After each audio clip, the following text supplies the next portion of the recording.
در خوجگی دهخانی به نام محمد در جماعت دهات توگرک نویه واسه ازیان خوجگی از مساحت 4 گکتار زمین 16 تن پخته جانوری نمودند. از روی مشاهده رهبر این خوجگی دهخانی سبزه قربانوف در زمین به قدر 5 سانتی دیگر حاصل باقی مانده است. اگر باد و هوا تغییر نیابد بعد 5 روز دیگر پخته شکفته خوجگیداران حاصل باقی مانده را پورا جانوری می نمایند.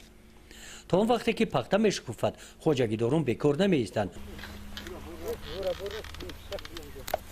آنها به جانوری حاصل سبزی مشغول هستند.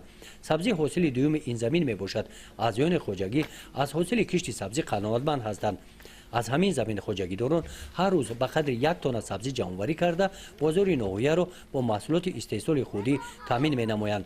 محصولاتی که خوجگیداران این روز جمع آوردند آن را همین بیگاه به بازار می برورند. در این قطعه که ما حضور داریم اینجا زمین کشت گندم بود یکم با کشت تکراری 1 گکتار سبزی کرده شده است که حالا جمع آوری آن رفته ایستاده است و باوری است که حاصل خوب گرفتن ممکن است.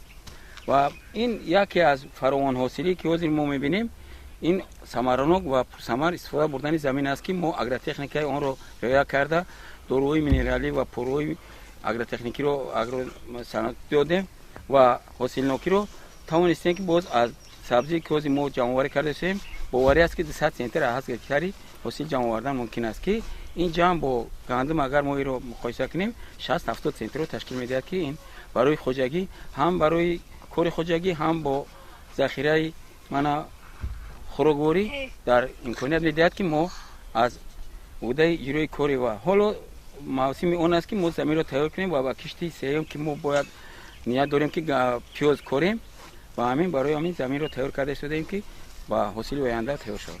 در جانوری حاصل خوجگیداران سرسیمه نمیشوند. سبزی تگ زمین است.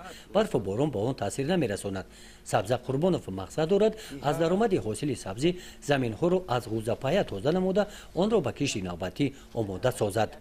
گزارش خواجه نظریف خدای نظر ظهوروف از ناحیه واسه برای برنامه اطلاعاتی نوید.